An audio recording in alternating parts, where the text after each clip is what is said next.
Hi, I'm Sephera Giron, and I am a huge Star Wars fan.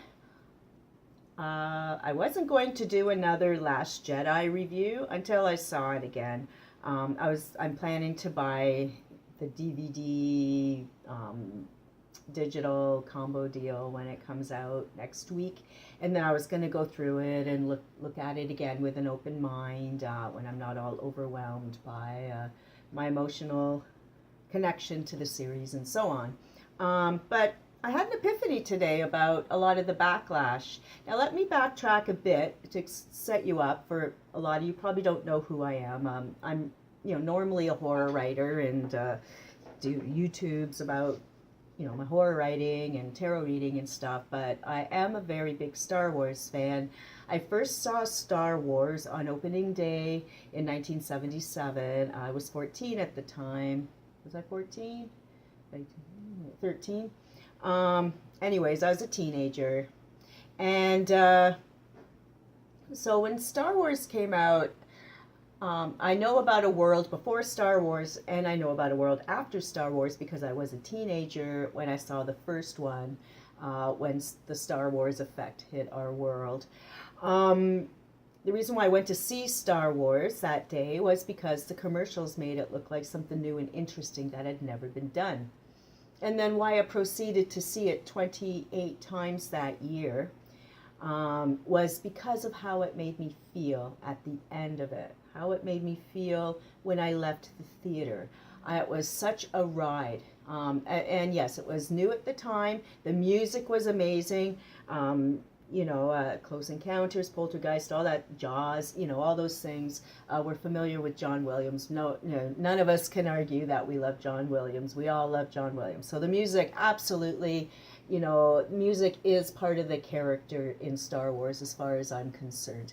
So it was the music, it was the special effects, like that first punch into hyperspace. It had never been done. It was like mind-blowing. And in the 70s, everything's very simple. We didn't have a lot of technology back then. We had no computers, no internet, everything, landlines, whatever. So special effects in science fiction movies were very minimal. So this hyperspace thing was like insane. It was like, oh my God. And then they had special speakers brought in for that movie because the THX sound was just invented then.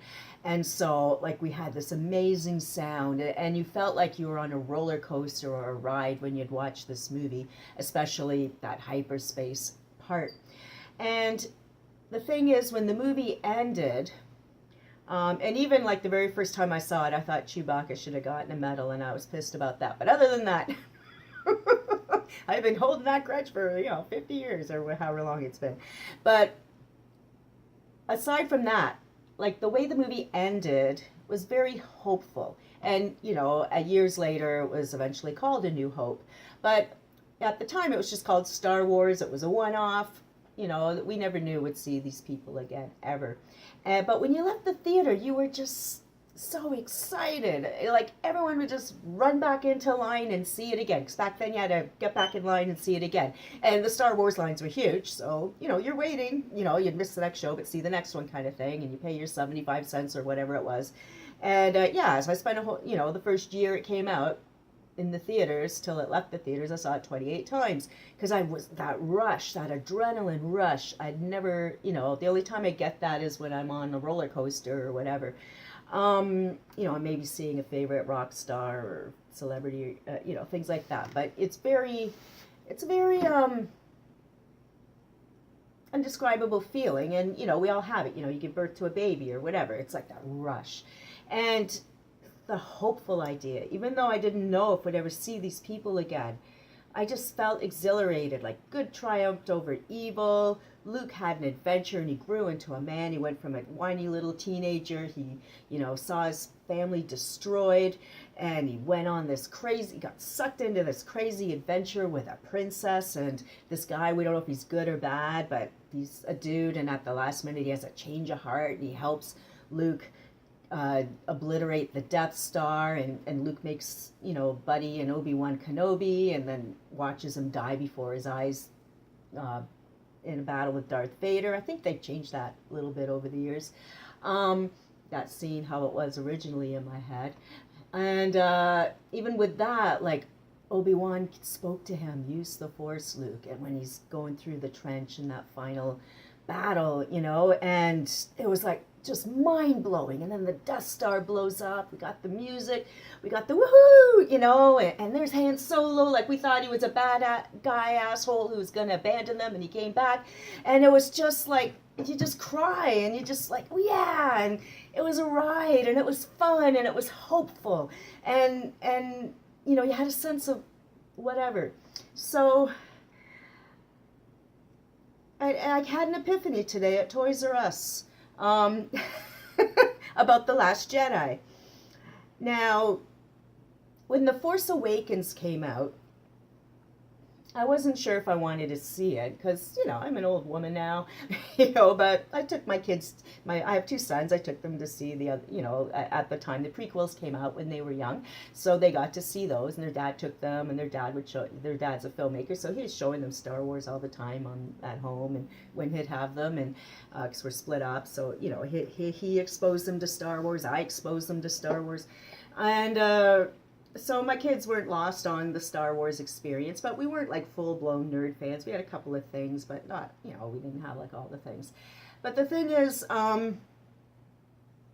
even with Jar Jar Binks, there was a sense of hope. I hated Jar Jar badly. But so when The Force Awakens came out, I went to see it because I wanted to see what happened to Mark Hamill. I always thought it was a bummer that, you know, Mark Hamill, Carrie Fisher, Harrison Ford never got to do more movies during the time of the prequels or even before that. You know, they did that trilogy, and then they were gone, and I always wanted more movies with them. I always thought, why not? Why not more movies with these characters? You know, so when I heard The Force Awakens was coming out, I was like, oh my God, I get to see Mark Hamill again. Because I'm sorry, Kathy Kennedy. I'm sorry, Rian Johnson. I'm sorry, whoever started this crap. I think even J.J. Abrams may have said it. Women love Luke. Women wanted to be Luke Skywalker. I wanted to be Luke Skywalker. You do not need to invent stupid women heroes because we had Luke, we had Leia, and even on some level we had Han and Chewie. I've seen, I have so many things to say, but I want to spend hours saying them. But I have been watching a lot of videos since December. I have one of my part-time jobs. I can listen to YouTube videos while I work. So instead, I used to listen to music. I used to listen to the Force Awakens soundtrack for 2 years every time I worked because I was so excited about the next movie. Okay, so I'll go back to that for a minute. So The Force Awakens came out, and I was excited to see, what's Luke doing now? What's he doing? Oh my God, I was losing my shit. I was losing my shit. And every time something would happen, you know, it'd be like, oh, this is where Luke's going to show up. You know, they open the box of it. Oh, there's Luke's going to come. And, you know, we saw a little glimpse of him with R2-D2 in this vision, and now he's going to come because they're setting us up. They're setting us up. And then I thought, for sure, even though it's an obvious story beat, but you know, Star Wars fans, we're easy to please, I think. We want battles against good and evil. We want our fairy tale. We want our hero's journey. This is why Star Wars is addicting. There's a specific pattern, as corny and bullshit as it may be, we have certain expectations when we see our Star Wars movies. So I thought, okay, Kylo Ren and Rey battling in the forest, and it's like a really cool scene, and then that saber, you know, it's in the snow, and they play the music, the thing, and it's like, Luke's here, he's gonna kick Kylo's ass, but no, Luke was not there either, and then it goes on and on and on, and then, you know, we get to the end, and we can see Luke for like a second, you know, with his hood, and I was like, oh my God, it's Luke. I was so excited and then so crushed because it ended, and I cried and cried, and I cried for 2 years, and yeah, I'm a big suck, whatever, but I've been so excited to see Mark Hamill, so excited to see Luke Skywalker and see what the fuck he's up to, and then he wasn't there. So I spent 2 years I spent waiting for him to take off his hood, grab that lightsaber, and say like, what is this? What are you bringing me this for? Or I don't want to see that thing. Or hey, cool, where'd you find that? And where's Han? Where's Leia? Who are you? Or hey, hi granddaughter, or hey daughter, or hey cuz, or you know, whatever her mysterious path is. You know, oh, I knew about you because I planted you on Jakku to keep you from Kylo Ren and Snoke and all those dudes, and here you are, a young woman now, ready to be trained, or anything, you know. But, so for 2 years, I don't want to say I had post-traumatic stress disorder. I don't know what it was. I was hugely disappointed I didn't get to see my Luke Skywalker in The Force Awakens, but I was hugely excited for The Last Jedi. Hugely excited. Like, I was peeing my pants excited. You know, I'd listen to the music nonstop, like I said, when I was at that one job. Every time I worked, I'd play The Force Awakens and listen to the themes. I studied the movie The Force Awakens. I'd study scenes and I'd listen. Oh, there's some clues. It was like a puzzle box, you know, like Hellraiser, the puzzle box. And to me, that's exciting storytelling. I am a writer, and so I know about setting up the dominoes and knocking them down. I know how the blueprints are made, and I'm like, this is amazing, exciting storytelling. I cannot wait for the next episode. I just cannot wait because it's going to be so cool. And it was not so cool. So I've spent the last few months, you know, if you saw my other video about The Last Jedi, you know, I really enjoyed the movie The Last Jedi. I did. There's no question it's visually amazing. The music was great.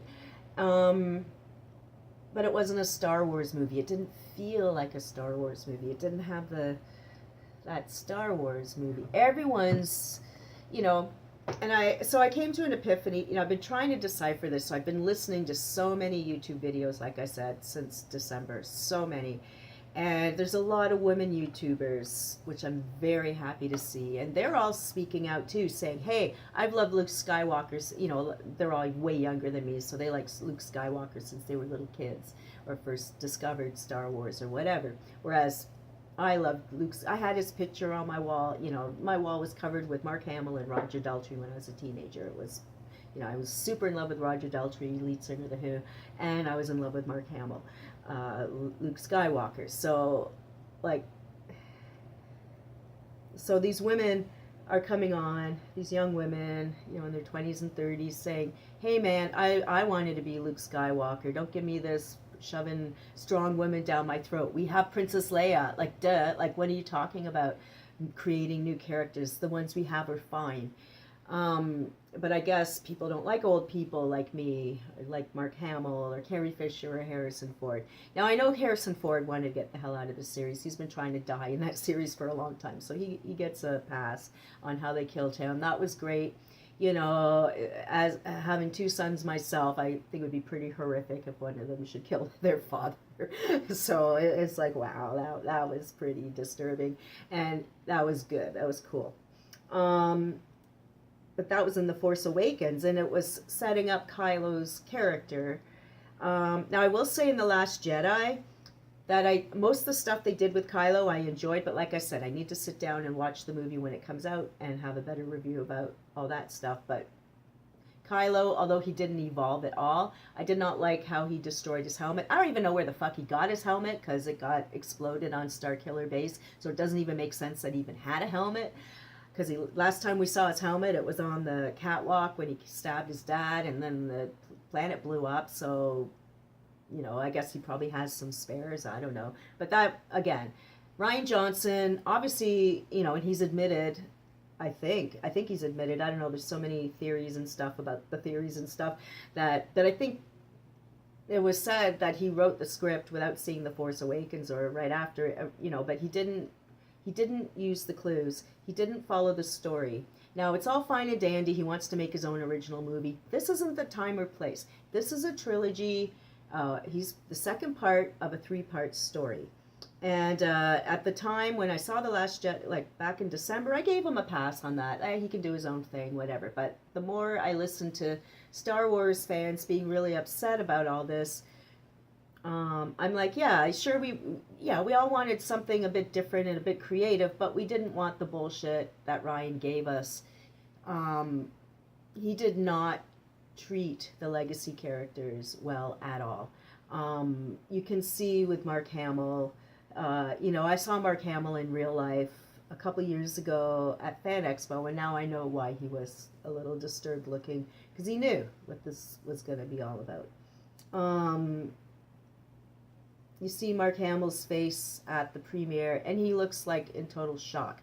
I don't even know if he knew Luke died, or maybe because he had seen the movie for the very first time after shooting it, and then he had to talk to the press after the premiere. And I guess it would be disturbing to see yourself die on screen, no matter what, but especially a character you played for 40 years. He's the only one in the world that has played a character that long and has been that character. I think I can't think of, except for Carrie Fisher and Harrison Ford, people who have played those same characters forever, and then to have to watch themselves die on screen and know that that's it, despite ghosts and hauntings and all that, whatever.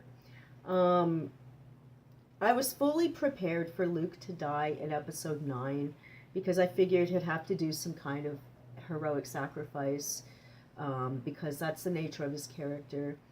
And it would be really sad, and he'd probably have to protect his sister. Maybe he'd even be protecting Kylo, just like he protected his dad. And they threw him away. And it's funny how the months go on. I'm more depressed about that than I was. I was depressed. I cried, that night. And I have to be honest, I've been crying every day that Luke is dead. And I know he's fiction. I know I do have a life. I really do. I have a life outside of Star Wars. I really do. But when I think about how bullshit that movie was and how horribly they treated him, it pissed me off a lot.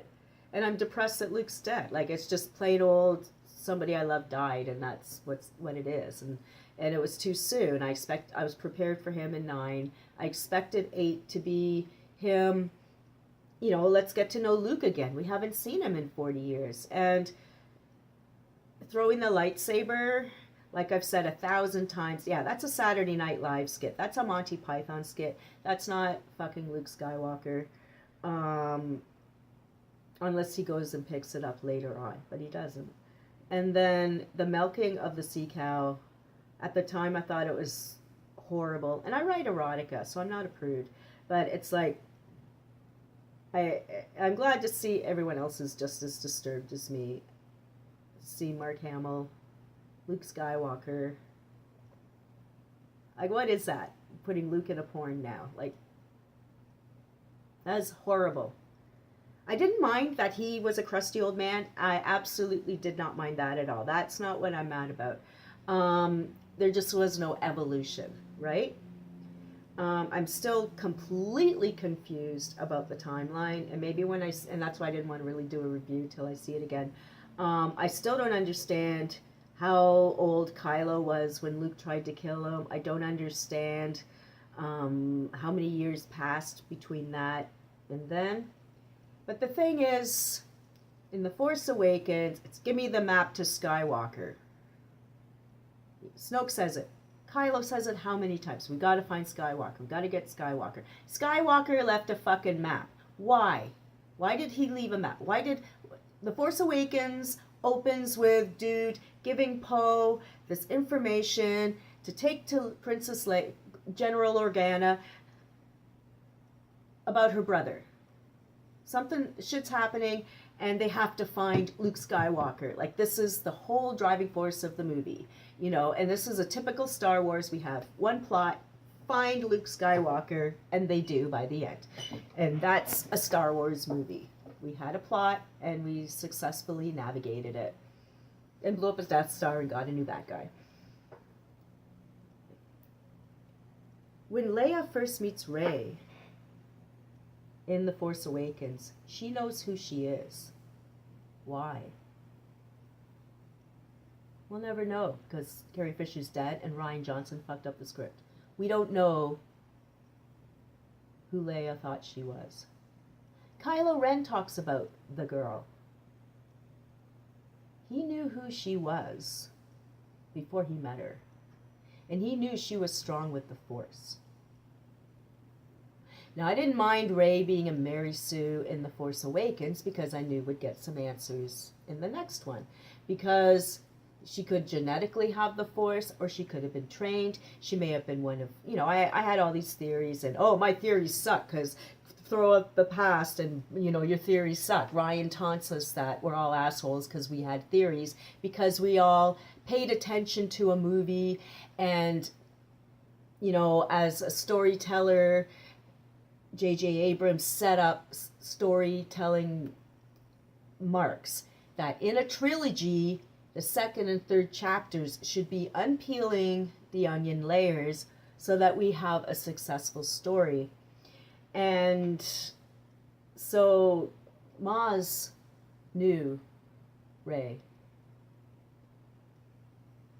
Maz had a story to tell, how that lightsaber was found.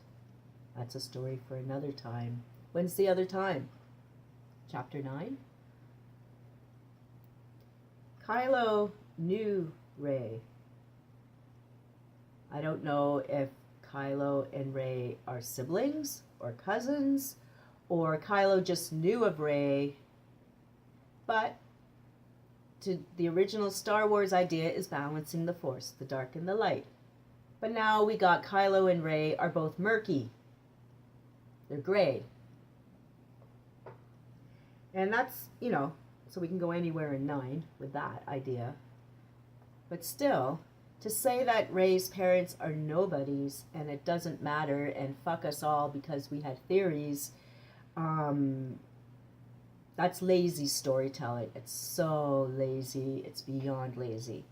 Now, I still hold the theory in my own head that Kylo Ren is lying because he's a psychopath and psychopaths lie. We all know psychopathic people and they just lie. Even when they don't have to, they lie.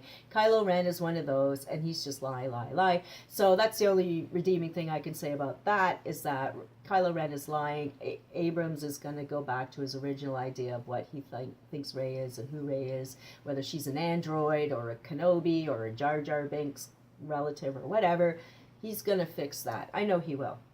Although I was very upset with J.J. Abrams, with some of the things he said about people hate The Last Jedi because they hate women or whatever. No, I'm a woman.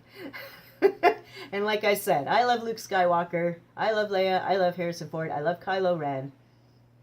I was okay with Rey in The Force Awakens. Now I hate her. Poe and Finn had so much cool shit. I don't even know who Poe and Pin. Yeah, Foe and Pin, because I don't know who those people in The Last Jedi were. Like, Poe was like the new Han Solo, as far as I was concerned. He had that edgy, scruffy thing, and he's a good pilot and doing all this stuff, and he's doing his thing. And why is he making prank calls to Huck, or whatever the hell redhead guy's name is, like that was just ridiculous. Like, really, we need a prank phone call joke in a Star Wars movie? Does that even happen in outer space? Do people besides people on Earth even do dumb shit like that? Like, come on. And then Finn. Oh my fucking god. What happened to Finn? Finn was a really cool character in The Force Awakens. He was a stormtrooper that defected. His whole motive in The Force Awakens was looking for a pilot to get him the hell away from the Empire, right? Or the First Order, or whatever we're calling it. And that's why he befriended Poe, because Poe drove him away, because Poe could fly and Finn couldn't. But suddenly, in the new movie, Finn knows how to fly. So I guess in the day and a half between The Force Awakens and The Last Jedi, he took some piloting lessons or whatever. Like, come on, Rian Johnson. Simple continuity. You got millions of dollars to spend. You can't fucking read a script. Like, at least give us some practical plot points to follow. But no, he had to throw out everything because this is the problem with society these days. And this was my epiphany. It's taken me half an hour to get to it. But my epiphany today when I was at Toys R Us, is that people like me who are big Star Wars fans are depressed or unhappy or unsettled with The Last Jedi because there's no hope. There's no balance of good and evil. The fun ride, the roller coaster of planet to planet, and we're in the plane, we're shooting, and then we're out, then we're running across the desert, and how do those droids run through the desert? But they do. They don't get clogged up with sand, and it's magic or whatever. And it's like, and there's creepy characters, and there's Jabba the Hutt, and Force things, and creepy bars and stuff. But no, we had none of that, really, because the only space battle took like 2.5 hours. It was a slow-mo. It was like, what's that movie where the bus can't go below whatever certain. Oh my God. It was so boring. There was, like I said, there's some cool stuff, but where were those battles? Where were we didn't go anywhere or do anything. We learned nothing. Nothing happened. Nothing happened. There's no hope. When I left that theater, and I said it before, I have no excitement for the next one. Like when The Force Awakens ended, yeah, I was upset, but I was excited. It was that, oh my God, this is gonna kick ass so bad. And now the Last Jedi ended, and it's like, Luke's dead. This broom boy is raising a stick to this guy, and who cares? Like, George Lucas created something. If Rian Johnson wants to create something, go create something. But Star Wars has specific things. And yeah, they throw out a lot of the old stories, whatever. But there are specific things that Star Wars fans expect. Battle between good and evil. The hero's journey. Character growth and development is usually a good idea in a movie. Plot points that make sense are, pretty good idea. In a trilogy, you like the stories to be connected so they make sense. And yeah, and like Rian Johnson actually destroyed the character of Kylo in what he did with Luke. Because now, instead of Kylo just being some psychopath who was like brainwashed by Snoke, now it turns out, no, he's a psychopath because his uncle tried to fucking kill him, and he's a victim of child abuse. And it doesn't even make sense because Luke's known this child since he was born. I'm sure he was there at the birth, And I'd like to have seen some flashbacks to this kind of thing. When did it go bad? Like, and even if Luke had a moment of weakness thinking, oh, I better take him out. No, he didn't take out Darth Vader. Darth Vader cut his fucking hand off and he didn't take him out. Like, that was his dad. And now he's going to kill a little boy that he's related to? And then we still don't know even what happened. I'm hoping we'll find out, because we still have another episode to go. So some of these questions may very well be answered. Because now J.J. Abrams has been put back so he can see what's happening. And I watched a couple of YouTube videos last night that talked about how Colin Trevorrow actually left or whatever, was fired or whatever, because his whole deal was he thought Luke would still be alive and he had all these story ideas for, Luke's character, and now Luke's dead, so what's going to happen? So now we got fucking boring Rose and boring, I don't even know what's happening with Finn and Poe, because we don't even know who they are anymore, because their characters got all screwed up in that stupid, they really hurt those characters. You didn't have to bring in new characters. The characters from The Force Awakens were just fine. We already had too many characters to keep track of. So to bring in Rose and the Code Breaker and Captain Holdo, don't even get me started. Oh my God. And Space Leia, like what the hell. Anyways, so to me, my epiphany today, I was in Toys R Us, and I live in Canada, right? So there was a mannequin of a hockey player. I don't know my sports. I don't remember what sport it was. Yeah. So he had like the Toronto Maple Leafs sweater on and the hockey stick and whatever. And this little boy and his mom the boy came running through the store. Oh my God, look at that. And he was so excited to see this hockey player. And his mom took pictures and he was just like, and I remember that excitement. And I was like, that's so cool. And I thought, that's what's missing from The Last Jedi is excitement. We have no hope. Because you know what? Even Rogue One, which is probably the most depressing movie on the face of the earth, because we know they're all going to die. Going into it, you already know they're all going to die because they have to, because there's no place for any of those characters in future Star Wars episodes, right? So even though we knew they were going to die, we had hope because they got the plans to Princess Leia in time. And oh, it makes me cry to think of it. It was so cool, you know? And also, too, that epic scene with Darth Vader, and he's like, it's like, holy shit, look what Darth Vader's doing. The Last Jedi is going to be so cool because Rian Johnson surely saw how cool that was and how everyone's so excited they saw Darth Vader doing this cool shit. He's going to make Kylo Ren be just as cool. Maybe he'll bring Darth Vader back in a Force dream and they can talk or, you know, do shit and fight and I don't know. But no, there's none of that. So to me, I think why people are depressed or upset or not sure how to feel about The Last Jedi is that it's a reflective of today's society, right? Like I said, I knew a world before Star Wars. I was a teenager, so I've seen the world before and after Star Wars. Star Wars brought an element of hope. Anyone, you know, can embrace the idea of it. I remember going to Scotland. I'm a violinist, and I went to Scotland the year Star Wars came out, and we stayed in Aberdeen for 3 weeks at the university there, and every day I would walk through the town of Aberdeen, and me and my friend, and everyone was so friendly, would be like, may the Force be with you, may the Force, and everyone would be like, may the Force be with you, go up to strangers, and it was just like so cool and fun, and, like, it was worldwide, and I saw Star Wars in Scotland too. And it was like, yeah, the Force, and it's like, you know, like, may God be with you or whatever, but it wasn't a religion in the sense that it was something anyone could, like, appreciate. But Ryan took that idea too far because now anyone can have the Force, anyone can use the Force, and it takes the mystique out of it. Because these days, you know, we talk about the special snowflakes. There's an award for everyone doing anything. Everyone has to win.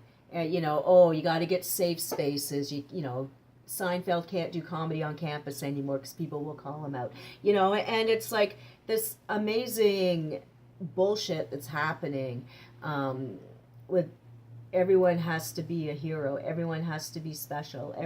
It has carried over into the Star Wars now that, no, it's okay that some people are princesses and some are special. This is why we have movies, so we can watch the fantasy and think, wow, wouldn't it be cool to be a Jedi and use the Force and do like a couple years training and all that. You know, and yeah, Luke didn't train. You know what he did over the last few years, you know? So, I don't know. So, Rian Johnson, anyway, you know, throughout the past. Well, you know, as someone who's old, history repeats itself. We need to learn from the past so we don't make the same goddamn mistakes again. Because look at what's happening in politics right now. We're going right back. You know, women's rights have been revoked. Everything's happening. You know, and it's because of this stupid attitude of, oh, everyone has to, you know, anyone can use the Force. You know, no one's special. Rey's not special. She's just anyone. You know, you don't need training to use the Force. You can just be Rey and pick up a lightsaber, beat the strongest Jedi in the universe, take out fucking Kylo Ren and Snoke or whatever. And yeah, Snoke's the most powerful dude right now, the powerful bad guy, but he doesn't notice his pupil turning the lightsaber around. Like, hello, he can do Force connection for galaxies away, but he doesn't notice the lightsaber. Like, come on. Like, it's such lazy storytelling, and this is why people are pissed. Not because there's women, not because, you know, there's other diversity, because there's always been diversity in Star Wars. We always had Princess Leia from the very first minute. She's the one that started the whole thing with "Help me, Obi-Wan Kenobi." She was the one that started it, so we don't need, oh, we got to put strong women in. We always had strong women in. So, yeah, there's no hope in The Last Jedi. which is why people are sad. With this, you killed off our hope, which was Luke Skywalker. He was our dude. Now there's, theories that maybe he's not dead, maybe he's just resting, maybe he's just sprinkled out into the stars and he'll come back. I don't know. He can be a force ghost like Yoda. Haha. I didn't care. I didn't mind that Yoda did the lightning and all that because, he's a ghost. He's like when he died, he was a 700-year-old Jedi. So who knows what he can manipulate and do. Like that was fine with me. Totally cool. But Luke, I don't know what's going to happen with Luke, but maybe he's not dead. Like Mark Hamill said, maybe he just went off to a nudist colony and he's going to be back. Other people have pointed out that his metallic hand didn't drop, so maybe his whole body went somewhere, or maybe that was just, again, lazy storytelling, that his clothes dropped but his hand didn't, or whatever. But like I said, I wanted to see the movie again first to make sure that his hand didn't drop, because I'm going to freeze frame, but I don't have the movie. And yeah, the ending was just so disappointing when I realized he was a hologram. I knew there was something off, but I wasn't sure. And yeah, when I realized he was a hologram, I'm like, that is so fucking lazy storytelling again. And then if he didn't kill his nephew when he was little, why would he try and kill him now? I guess he was just decoying. That's why he wasn't there, whatever. It made no sense to me that even that last battle didn't really make sense, because he's going to kill his nephew or not? Why would he wait? And what did Kylo Ren want from him? What did Snoke want with Skywalker? Like, what was the whole point of find the map to Skywalker, find him? We need, they had a plan. What was the plan? Abrams had a plan. Johnson didn't care. Yeah, so people are upset because there's no hope. I narrowed it down. Every single, Rogue One there's hope. Every other fucking word is hope. Star Wars, the original 1977 Star Wars, A New Hope. The Force Awakens, we got hope again. And now it's like, screw the past, everyone's a Jedi. Yeah. It doesn't matter. And we know Leia's dead. Luke's dead, Han's dead. They'll never be, and I always thought it was upsetting that Abrams didn't have like one scene somehow with the three of them together before Han died. Somehow have a reunion or even a flashback. Oh, remember that time, and then show them whatever. Yeah, we'll never have that because Carrie Fisher's dead. And maybe she died because she knew what The Last Jedi was going to be. I mean, I know that she didn't die because of that, but they probably didn't keep her alive. It's like, oh man, everyone's going to make fun of me when I'm super space Leia. No, we know Carrie Fisher. It's so sad she died. But anyways, I'm just babbling, and that's just my thought. That I know now why we're upset. It's because there's no hero's journey. There's nothing to look forward to in 9. There's no cliffhanger. There's no what's gonna happen next.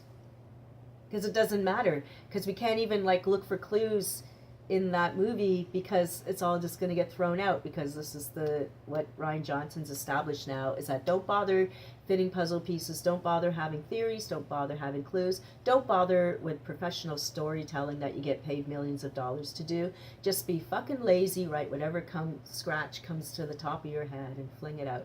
And hopefully J.J. Abrams will bring back a lot of the cool foreshadowing and interesting things he did with character, and take out all the stupid jokes. Rian Johnson has no comedic timing whatsoever, and every time there was an emotional part, I have to go back and watch it again, but I seem to recall every time there was an emotional part, and you're just like, oh, he'd give a stupid joke, and stop it. You're not in high school. You're supposed to be like a 40-something-year-old director. Act like it, right? So yeah, there's no hope. We don't have our hero's journey. It doesn't matter if there's no black and white, because, you want tension, like, oh, which way are they going to go? And if they make Kylo Ren and Rey a romantic couple, no, they better not. They just better not, because that's even lazier storytelling. I know it's a cool idea, like seeing all the drawings and stuff that people do on the internet. I love looking at all the Reylo things. I love watching those Reylo YouTubes that people make. I love it so much. But that's for fun. That's the Saturday Night Live skit of throwing the lightsaber and milking a beast. That's not the actual story foundation that we draw the jokes from, right? Anyways, thank you for listening to my rant, if you even listened this far. And I'll be back after I buy my personal home copy of Last Jedi, and I'll see. Maybe I'll change my mind. Maybe I missed a few things when remembering and listening to too many other people's rants. Okay, have a fantastic day. I'm Sephera Giron. You can follow me on Patreon too. I have a Patreon at SCPHERA. And yeah, have a fantastic day. Bye for now.